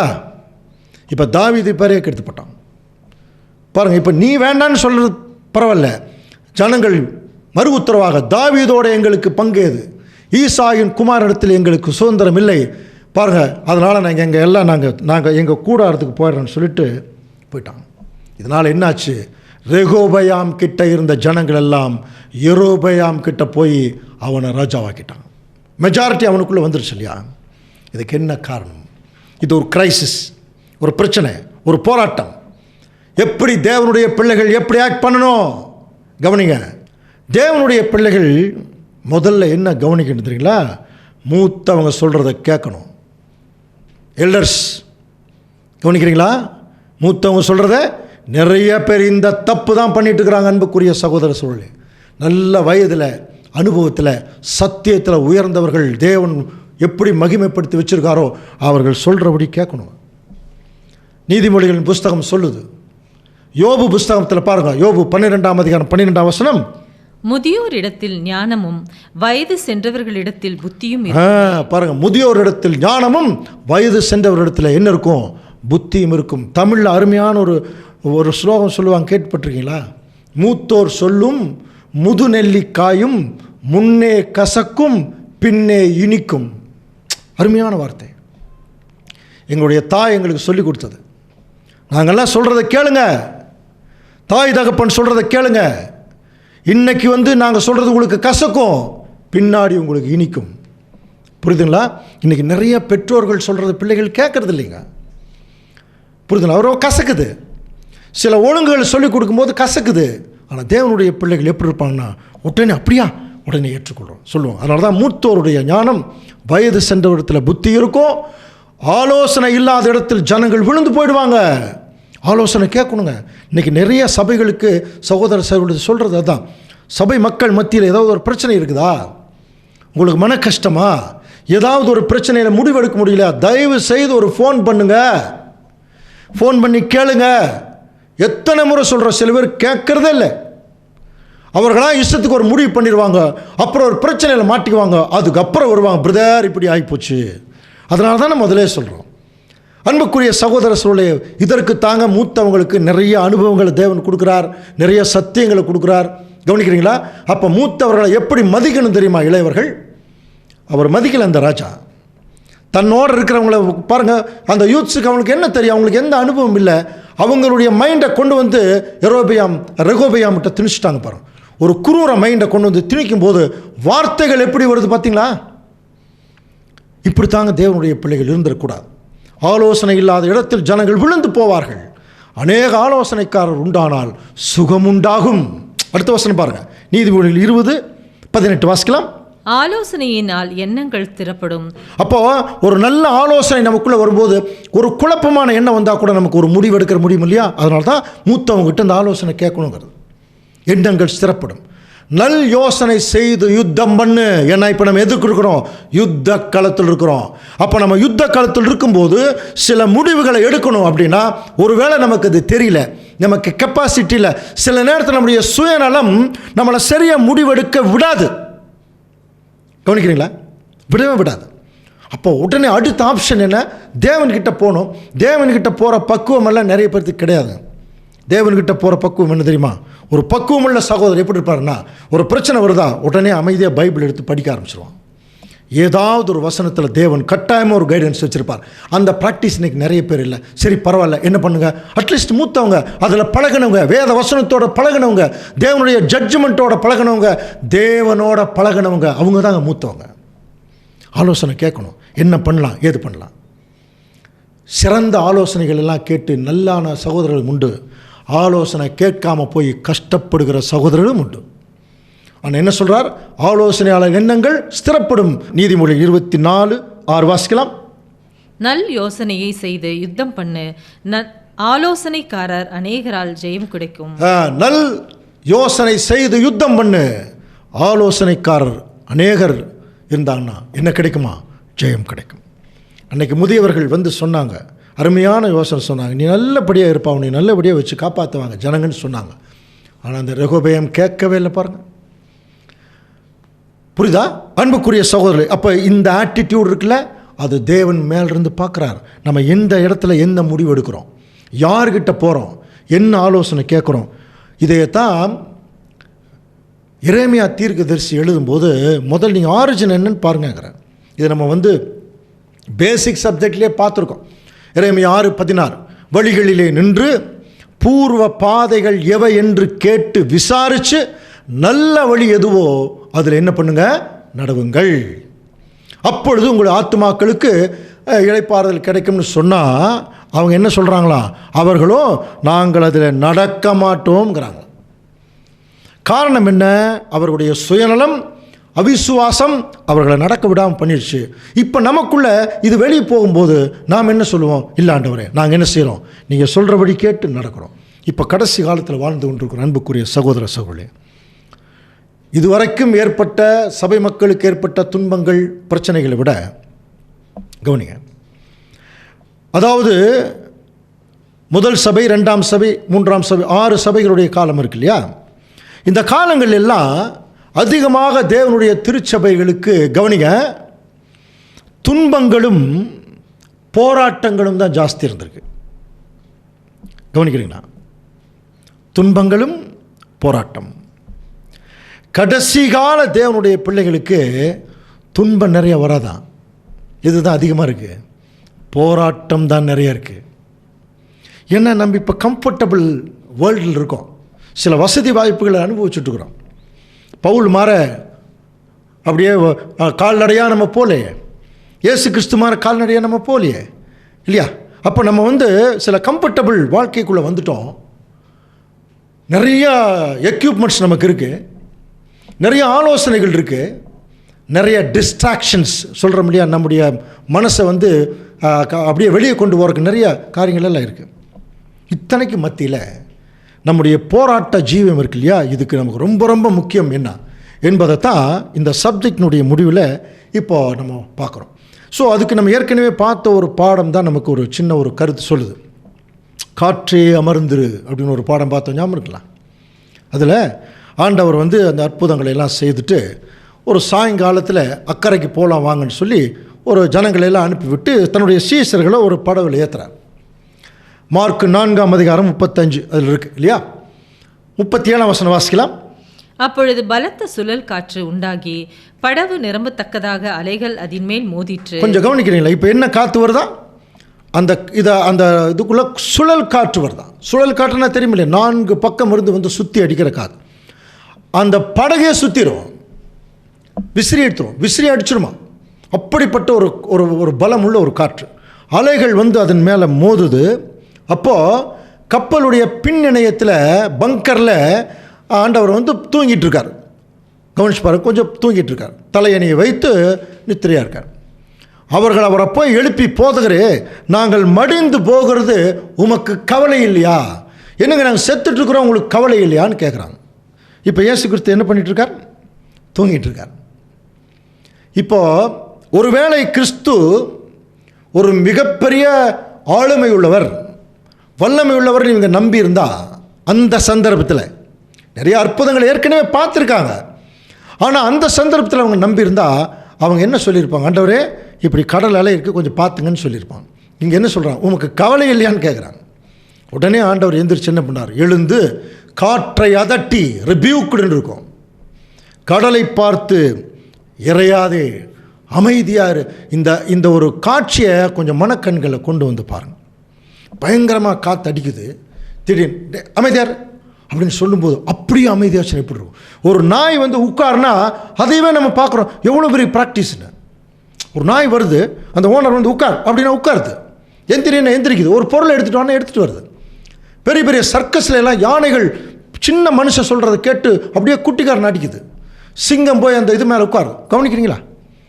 இதெல்லாம் பார்க்குறதுக்கு நமக்கு எவ்வளோ ஆச்சரியமாக இருக்கும். ஒரு சாதாரண மனுஷனுக்கு இவைகளெல்லாம் எப்படி கீழ்ப்பிடிதுன்னு. இது பரவாயில்லைங்க, இதெல்லாம் இயற்கையில் இல்லை. அந்த ஒரு மிருகங்கள் அதை ப்ராக்டிஸ் பண்ணிடலாம். ஆனால் கிறிஸ்து காற்றையும் கடலையும் பார்த்து அதட்டுனொன்னே அது அப்படியே நிற்கிது பாருங்க. ஸோ அப்போது தேவனுடைய பிள்ளைகள் என்ன புரிந்து கொள்ள வேணும், என்னமோ சொல்ல வர்றார். இதை குறித்து வேறொரு சந்தர்ப்பத்தில் கூட நம்ம 2ஆம் வருகை சப்ஜெக்டில் கூட 4ஆம் ஜாமம் அப்படின்னு ஒரு பாடம் பார்த்தோம். அதை ஒட்டி வரக்கூடிய பாடம் தான் 4ஆம் ஜாமம். நமக்கு நல்லா தெரியும், 4ஆம் ஜாமம்ங்கிறதே அது வந்து அதிகாலை இல்லையா. இப்போ நம்முடைய ஆண்டவர் இயேசு கிறிஸ்துடைய 2ஆம் வந்திருக்குதில் வாழ்ந்து கொண்டிருக்கிற நம்ம இப்போ அந்த 4ஆம் ஜாபத்தினுடைய காலப்பகுதியில் தான் இருக்கிறோம். நைட்டு 12 மணி பரூஷியா, கவனிக்கிறீங்களா? காலையில் 5 மணி மாதிரி அது எஃபிபனியா, அடுத்தது அப்போகாலிப்சிஸ், அது வந்து கண்ணுக்கு தெரிகிற ராஜ்யம். நமக்கு 4ஆம் ஜாமம்ங்கிறது அதிகாலை நேரம். இந்த அதிகாலை நேரத்தில் தான் இவர்கள் வந்து கப்பலுக்குள்ளே போயிட்டுருக்குறாங்க. கடல் பயங்கரமாக ஆடுது. அப்போ இயேசு கிறிஸ்து கடல் மேலே நடந்து வரார். நடந்து வரும்போது இவங்க அவரை வந்து பேய் பிசாசுன்னு சொல்லி ஆவேசம் சொல்லி என்ன பண்ணுறாங்கன்னா ரொம்ப பயப்படுறாங்க. அப்போ ஆண்டவர், நீங்கள் பயப்படாதீங்க, நான் தான் அப்படின்னு பக்கத்தில் வந்தோடனே அப்போது பேதுரு சொல்கிறார், உங்களை மாதிரி நானும் நடக்கட்டுமா? சரி, நடந்து வா. அப்படி நடந்து போகும்போது கீழே அமிழ்கிறார். ஐயோ, நான் கீழே விழுகிறேன்னு சத்தும் போது உடனே இயேசு கையை நீட்டி அவனை பிடித்து, அற்ப விசுவாசியே, நீ ஏன் சந்தேகப்பட்டாய்ன்னு கேட்டார். அப்போ கடைசி காலத்தில் இந்த கடல் கொந்தளிச்சுட்டு இருக்குது பாருங்க. இந்த உலக ஜனங்கள் எல்லாம் கொந்தளிக்கிறாங்க பிரச்சனைகள் மத்தியில். அதுக்கு நடுவில் நம்ம விசுவாச கப்பலில் உட்காந்துருக்கோம். நிறைய பிரச்சனைகள் நம்முடைய விசுவாச கப்பலையும் ஆட்டுது. தண்ணி வேறு உள்ளுக்குள்ளே வந்துடுது சில நேரத்தில். புரியுதுல? தண்ணி உள்ளுக்குள்ளே வர்றது தெரியும் இல்லையா? நிறைய ஜனங்கள் நம்மளை கீழே தள்ளுறக்குன்னு நம்முடைய விசுவாசத்துக்குள்ளேயே வந்துடுவாங்க. நம்ம என்ன விசுவாசத்துக்குள் இருக்கிறோமோ அதிலிருந்து கீழே தள்ளுறக்கு கப்பலுக்குள்ளேயே வந்துடுவாங்க. நம்மளை சுற்றியில் நிறைய பேர் இருக்கிறாங்க, நம்ம சொந்த பந்தங்கள் எல்லாம். நம்ம என்ன விசுவாசத்தில் இருக்கிறோமோ அப்படியே கீழே தள்ளிட்டு போயிடுவாங்க. நம்ம என்ன பண்ணோம்? இப்போ அதிகமான விசுவாசம் உடையவர்களாக இருக்கணும். இப்போ இவர் கப்பலுக்குள்ளே வெளியே வந்துட்டார். வெளியே வரும்போது ஆண்டவர் என்ன கான்ஃபிடன்ஸ் கொடுக்குறார்? நான் தூரத்தில் இருக்கும்போதாவது பரவாயில்ல, நீ கீழே விழுந்து பயந்துக்கலாம். இப்போ நான் பக்கத்தில் இருக்கேன், நீ கீழே விழுந்தா நான் தூக்கி விட மாட்டேன். நான் பக்கத்தில் இருந்தும் என்னை விசுவாசிக்கல பத்தியா, அவிசுவாசி அப்படின்னா. இன்றைக்கும் ஆண்டவர் இயேசு கிறிஸ்து எங்கே இருக்கார்? நம்ம பக்கத்தில் தான் இருக்கார். நமக்கு தெரியும் இல்லையா, 2ஆம் வர்க்க சப்ஜெக்ட் படிச்சிருக்கோம். இந்த நேரத்தில் நம்ம முற்றிலும் தேவனிடத்தில் விசுவாசம் உள்ளவர்களாய் நம்முடைய விசுவாசத்தை காட்டணும். இந்த இடத்துல நம்ம அவிசுவாசத்தை காட்டிடக்கூடாது. ஆனால் ஒன்று மட்டும் உறுதி, ஒரு மிகப்பெரிய சுழல் காற்று வந்தாச்சுங்க. கவனிக்கிறீங்களா? சுழல் காற்றை பற்றி தெரியும் இல்லையா? சுழல் காற்றுன்னா 4 பக்கம் இருந்து சுற்றி அடிக்கக்கூடிய காற்று. அந்த 4 திசை நமக்கு தெரியும்: அரசியல், பொருளாதாரம், சமுதாயம், மதம். இந்த 4 காற்றுக்கள் தான் இன்றைக்கி 4 பக்கம் இருந்து சுற்றி கொஞ்சம் அடிக்குது. ஆரம்பித்தாச்சு, இனி மிகப்பெரிய அளவில் அடிக்க போகுது. நமக்கு நல்லா தெரியும் அன்புக்குரிய சகோதர சோழே, இந்த சுழல் காற்று எப்படி வருது, எப்படி அது உருவாகி அது எப்படி ஒரு ஊரையே காலி பண்ணுது என்பதெல்லாம் குறித்து நம்ம படங்கள் எல்லாம் பார்த்துட்டோம். பல மணி நேரங்கள் அது உருவாகும். கிராஜுவலாக உருவாகி உச்சக்கட்டம் பார்த்தீங்கன்னா ஒரு நகரத்தையே தூக்கிட்டு போயிடும். ஸோ அந்த மாதிரி தான் இன்றைக்கி 4 அமைப்புகளையும் இன்றைக்கி பலவிதமான தந்திரமான போதகங்கள் காற்று. இப்போ பாருங்கள், ட்ரம்ப் வந்தாச்சு. இந்த உலகமே ஒரு மிகப்பெரிய மாற்றத்துக்குள்ளே, ஒரு முடிவுக்குள்ளே போகக்கூடிய ஒரு முடிவுகளை எல்லாம் ட்ரம்ப் எடுக்க போகிறார். அப்போ தான் தெரியும் நம்ம வாழ்ந்து கொண்டிருக்கிற வாழ்க்கை ஒரு நிரந்தரம் இல்லாதது. சீக்கிரம் இது அழிவை நோக்கி தான் போகுது, அது வெகு சீக்கிரத்தில் முடிஞ்சிடும் அப்படிங்கிறத திருச்சபையின் பிள்ளைகள் புரியறதுக்கு முன்னாடியே நிறைய தீர்க்க தரிசனங்கள் நமக்கு சொல்லிட்டார். அப்போ இந்த 4 காற்றுகள் தாங்க நம்மளை சுற்றி அடிக்குதான். உலகத்தை விட்டுருங்க, அது அதனுடைய பாட்டில் வந்துடும். ஆனால் நம்மளை சுற்றி இந்த 4 காற்று அடிக்குது. கடல் கொந்தளிக்குது, கடல் ஜனங்கள் நடுவில் எதில் இருக்கிறோம்? கப்பல் இருக்கிறோம். அப்போ நமக்கு சுற்றிலும் இந்த 4 காற்றுகள் இருக்கு இல்லையா? அரசியல், பொருளாதாரம், சமுதாயம், மதம். இது நம்மளை சுற்றியில் அடிச்சுட்டு இருக்கு தெரியுமா? நம்மளை சுற்றியில் இவங்க கிட்ட தாங்க நமக்கு போராட்டம். எபேசியரில் பவுல் எழுதுகிறார் இல்லையா? என்ன பார்த்துருக்குறோம்? எபேசியர் 6ஆம் அதிகாரம் 11ஆம் வசனம் பாருங்கள். நீங்கள் பிசாசின் தந்திரங்களோடு எதிர்த்து நிற்க திராணி உள்ளவர்கள் ஆகும்படி தேவனுடைய சர்வாயுத வர்க்கத்தையும் தரித்து கொள்ளுங்கள். நீங்கள் தரித்து கொள்ளுங்கள். ஏனெனில் மாம்சத்தோடும் இரத்தத்தோடும் அல்ல, துரைத்தனங்களோடும் அதிகாரங்களோடும் இப்பிரபஞ்சத்தின் அந்தகார லோகாதிபதிகளோடும் நமக்கு என்ன இருக்கு? போராட்டம் உண்டு. வானமண்டலங்களில் உள்ள பொல்லாத ஆவிகளின் சேனைகளோடும் நமக்கு போராட்டம். கெட்டுப்போன தேவதூதர்கள் தான் இன்றைக்கி என்ன பண்ணிகிட்டு இருக்காங்க தெரியுங்களா? சத்தியத்தில் பலவீனமானவர்கள் நிறைய பேர் இருக்கிறாங்க சபையில். சுயநலவாதிகள் இருக்கிறாங்க. இவங்களுக்குள்ள பூந்து தேவனுக்கு பிரியமில்லாத காரியத்தை செய்கிறதுக்கு தூண்டுறது, அதுக்கு நேரத்தை செலவு பண்ணுறது, அதுக்கு பணத்தை செலவு பண்ணுறது. புரியுதுங்களா? இது எல்லாம் கெட்டு போன தேவதூர் உள்ளே பூந்து தூண்டுறதுனால தான் இவ்வளோ பெரிய பிரச்சனைக்குள்ள சபை மாட்டிட்டு. இந்த படத்தை பார்த்தீங்கன்னா அந்த கம்பேரிஷன் தெரியும். மாம்சம் அப்படிங்கிறது இன்றைக்கி நிறைய சந்தர்ப்பத்தில் பொருளாதாரத்தில் தேவனுடைய பிள்ளைகளை கீழே தள்ளிடுறான். ரத்தம் என்பது நம்முடைய இரத்தத்தின் இரத்தமான உடன்பிறப்புகள், சமுதாயம். துரைத்தனம், அதிகாரம் என்பது அரசியல். அந்தகார லோகாதிபதிகள் என்பது மதம். இந்த 4 வகுப்பாறு நம்மளை சுற்றியில் இருந்துட்டு நம்மளை கீழே தள்ளுறதுக்கு ரெடியாக இருக்காங்க. இப்போ நமக்கு பாடு இருக்கு இல்லையா? இப்போ நம்ம என்ன புரிஞ்சுக்கணும்? இந்த பாடுகளுக்குள்ளே போகும்போது 2 தீமோத்தேயு 2ஆம் அதிகாரம் 12ஆம் வசனம் சொல்லுது, அவரோடே பாடுகளை சகித்தோமானால் அவரோடே ஆளுகையும் செய்வோம். அப்போது இந்த போராட்டத்துக்கு உள்ளே போகும்போது இயேசு கிறிஸ்துவின் நிமித்தமாக தான் இந்த போராட்டம். அப்போ அவரோட பாடுகளை சகிக்கிறதுனா என்ன புரிஞ்சுக்கலாம்? இந்த பாடுகளை சகிக்கும் போது அவர் நம்ம கூட இருப்பார். எப்படி ஆளுகை செய்யும் போது நம்ம கூட இருக்கிறாரோ அதே மாதிரி இந்த பாடுகளை சகிக்கும் போதும் நம்ம கூட இருக்கார். இந்த சுழல் காற்று இப்போ இந்த பூமியில் அடிக்க ஆரம்பித்தாச்சு. ஏசாயா தீர்க்கதரிசி இதைத்தான் சொல்லும் பொழுது, இது ஒரு மகா பெரிய போராட்டம். ஆனால் இந்த போராட்டம் திருச்சபையின் பிள்ளைகளை பொறுத்த வரைக்கும் அந்த யுத்தம் கர்த்தருடையது. அதில் திருச்சபை எப்படி இருக்கணும்னு சொல்லி ஏசாயா 21ஆம் அதிகாரம் 1ஆம் வசனம் வாசிக்கலாம். கடல் வனாந்தரத்தின் பாரம், சுழல் காற்று தென் திசையிலிருந்து எழும்பி கடந்து வருகிறது போல பயங்கரமான தேசமாகிய வனாந்தரத்திலிருந்து அது வருகிறது. கவனிக்கிறீங்களா? இதெல்லாம் ஏற்கனவே பார்த்த தீர்க்க தரிசனம் தான். கடல் வனாந்தரத்தின் பாரம். பாரம்னா தள்ளி விடுவேன், ஏற்கனவே படித்த வசனம். கடல் என்பது உலக ஜனங்கள், வனாந்தரம் என்பது ஒழுங்கின்மை. ஒழுங்கில்லாத ஜனங்கள் மேலே ஒரு மகா பெரிய பேரழிவு இந்த பூமிக்கு வரப்போகுது என்பதை தேவன் தீர்க்க தரிசனத்தில் பேசினார்னா கடல் வனாந்தரத்தின் பாரம்னு பேசுவார். ஒரு பேரழிவு வரப்போதா, எப்படி? சுழல் காற்று தென் திசையில் வந்து அடிக்குதான். வடக்கு திசை பிதாவாகிய தேவனுடைய சன்னிதானம், நேராக தென் திசை இந்த பூமி. இங்கே அடித்து இங்கே மகா பெரிய பிரளயங்கள் உருவாகும் போது 3ஆம் வசனம் சொல்லுது, ஆகையால் என் இடுப்பு மகா வேதனையால் நிறைந்திருக்கிறது, பிள்ளை பெறுகிறவர்களின் வேதனைகளுக்கு ஒத்த வேதனைகள் என்னை பிடித்தது, கேட்டதினால் உழைவு கொண்டு கண்டதினால் கலங்கினேன். அப்போது இனிமேல் இந்த உலகத்தில் வரப்போகிற நியூஸ் எல்லாமே எப்படி தான் இருக்கும்னா நம்ம கலங்குற மாதிரி தான். இப்போ நம்ம என்ன செய்யணும்? நமக்கு என்ன சொல்கிறார் பாருங்க. ஏசாயா 21ஆம் அதிகாரம் 5ஆம் வசனம், பந்தியை ஆயத்தப்படுத்துங்கள், ஜாமக்காரரை வையுங்கள், புசியுங்கள், குடியுங்கள், பிரபுக்களை எழுந்து பரிசைகளுக்கு எண்ணெய் பூசுங்கள். இப்போ பந்தி ஆயத்தப்படுத்துங்க. இப்போ தான் பந்தி, இப்போ நம்ம சப்ஜெக்ட் கேட்டிருக்கோம் இல்லையா? பந்தி. ஜாமக்காரனை வையுங்கள். இந்த பூமியில் என்னென்ன நடக்குது என்பது தீர்க்க தரிசனத்தை சொல்கிறதுக்கு நிறைய பேர் வந்து வசனங்களை பார்த்துட்டு இருக்கிறாங்க. அவங்களுடைய சொல்கிறத கேளுங்க, நல்லா சத்தியத்தை சாப்பிடுங்க. எழுந்து உங்கள் பரிசைகளுக்கு எண்ணெய் பூசுங்கள்னார். கவனிக்கிறீங்களா? பரிசைன்னா என்ன? இப்போ நம்ம என்ன செய்யணும் தெரியுமா? நம்ம ஒரு போர் வீரன் பைபிள் சொல்லுது, நீயும் கிறிஸ்து இயேசுவுக்கு போர் வீரனாய் தீங்கு அனுபவி. அப்போ கையில் ஆர்மர் வச்சிருக்கிறோம் இல்லையா? அதை தான் நம்ம எபேசியர் 6ஆம் அதிகாரம் 11ஆம் வசனத்தில் படிக்கிறோம். ரட்சண்யம் என்னும் தலைச்சீரா, விசுவாசம் என்னும் கேடகம் எல்லாம் படிக்கிறோம் இல்லையா? அதே தான் அப்போ பாருங்க, எழுந்து உங்கள் பரிசைகளுக்கு எண்ணெய் பூசுங்கள். பரிசைகள்னா என்னன்னா கேடகம். இந்த கேடகத்துக்கு எண்ணெய் பூசணுமா? ஏன் எண்ணெய்னா தெரியும்? பரிசுத்தாவி. நம்முடைய விசுவாசத்தில் பரிசுத்தாவி ஊன்றி இருக்கணும். அப்போ தான் விசுவாசம் நிலைச்சு நிற்கும். இதுக்கு நம்ம ஏற்கனவே ஒரு விளக்கம் பார்த்தோம், ஞாபகம் இருக்குல்ல? அந்த அதாவது அந்த கேடகத்துக்கு ஏன் எண்ணெய் பூச சொல்கிறாங்க? எண்ணெய் பூசினா அது ரொம்ப ஷார்ப்பாக இருக்கும்.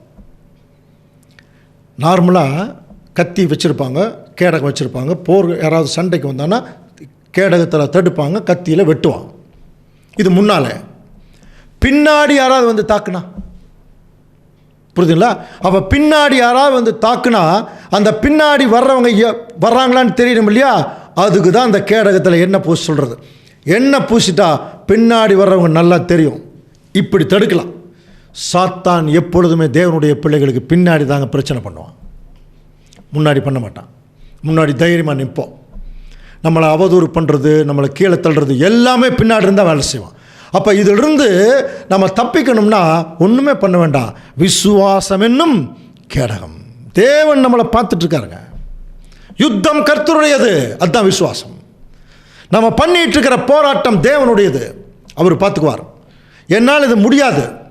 முன்னாடி 10 லட்சம் பேர் இருக்காங்க, நான் 3 லட்சம் பேர் தான் வச்சுருக்கேன். ஆசா முதல் தடவை எப்படி சொன்னார் பாருங்க, உங்களுக்கு ரொம்ப சர்வ சாதாரணம் தேவனே, நீங்கள் பண்ணுங்க அப்படின்னு போயிட்டார்.